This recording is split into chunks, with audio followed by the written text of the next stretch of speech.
So, lads, Paige Becker's officially been ruled out for their game today, and yeah, the Dallas Wings are very much stuck because they got 7 players. I don't think Geisel Soder is currently back, and I think in general they are they're screwed.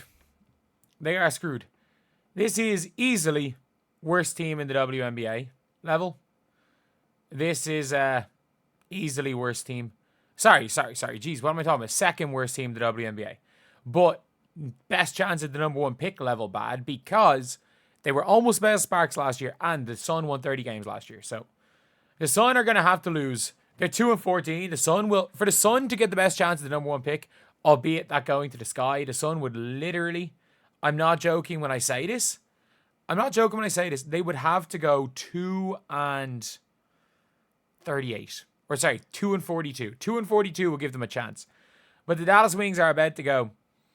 They are about to go 4-14? That's very poor. That is very, very poor. Like, if this was last year, they'd be on track for 9 wins, which is what they did win last year, ironically.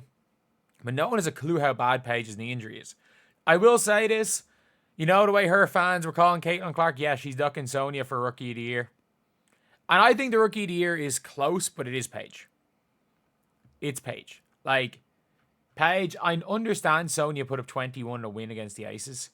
Paige did put up 27. And the only difference is that Paige is the better player. I still think in a redraft it's close because Paige is 2 years older. Paige is the better player. Sonia is like ice cold, as in there's no nerves with Sonia, whereas Paige still has that kind of passiveness a bit in her, whereas that's not in any way in Sonia Citron. And Sonia's doing it much more efficiently, which is hilarious.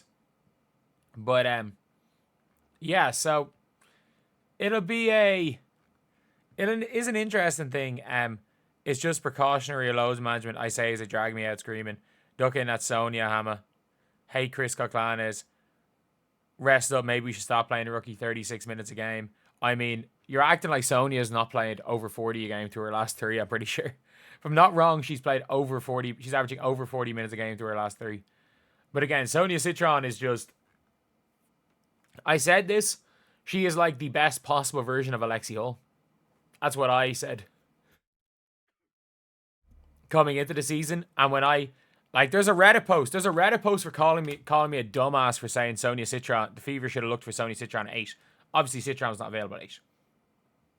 But yeah, her averaging 14.6, 4 rebounds, and 2 assists per game. Like, what's Paige averaging? Like 18 a game? What's it? Maybe 18 and a half a game with that 27-point game? Probably 18 and a half. Oh, Jesus. She's up to 19.8 points per game. She went from 17 to nearly 20. Shit. That was her in college. Okay, that makes more sense. I was about to say, okay, so 17.7 points per game. I was like, that makes more sense. And the Atlanta Dream game isn't there. So it's probably up to 18.6, 18.7 points per game. But yeah, at the end of the day, it's 18.4. That is it. But yeah, at the end of the day, look, Paige, again, she's coming off a college season. She's had knee injuries. She's the reality is probably low managing. She's probably low managing.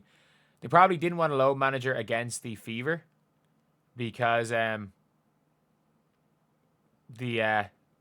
thought they were going to win the game yesterday, and they should have won the game yesterday. Let's be honest, they should have won that game yesterday. They choked. Arike absolutely played the role of the choke artist yesterday. But at the end of the day, it's an all-around interesting situation.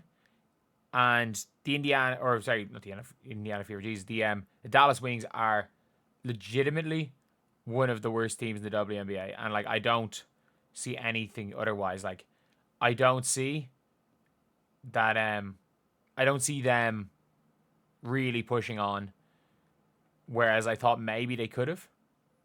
I thought maybe they could have pushed on. I don't know if I don't think Dejanay is really, not that I don't think Dejanay is helping a team, because I do think Dejanay is helping the team.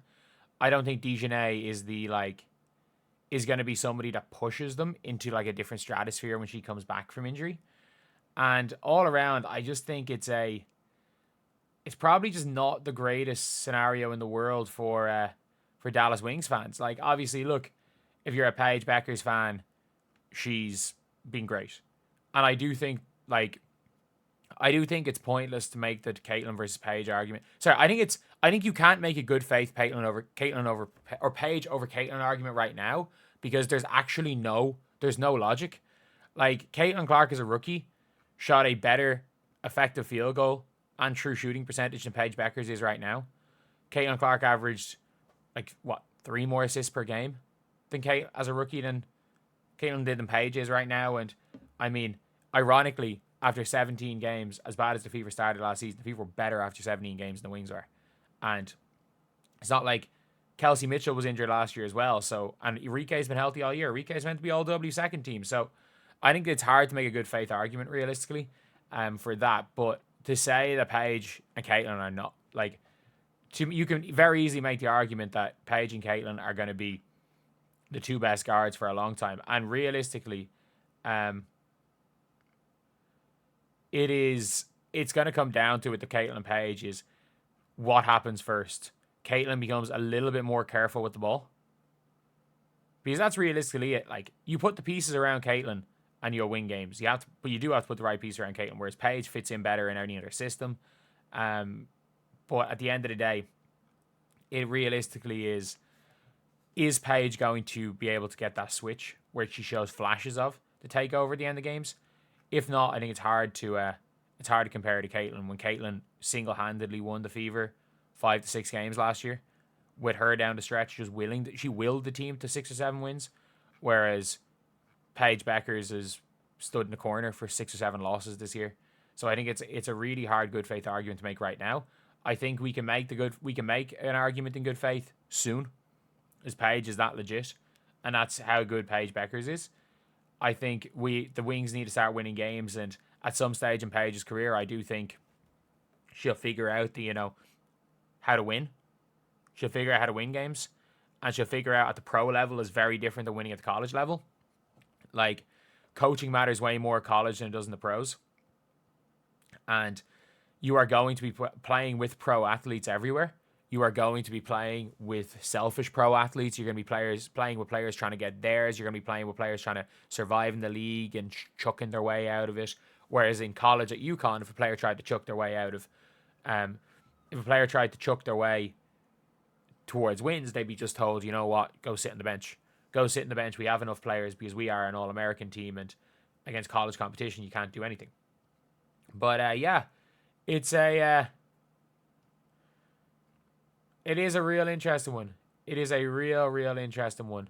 And I have to say, like, it'll be a fun battles for them for their career. This is a real rivalry, because as far as like basketball ability, there is a rivalry there, because it's 100 times closer than Caitlin versus the rebounder. But anyway, yeah, that's the video. I'll see you guys.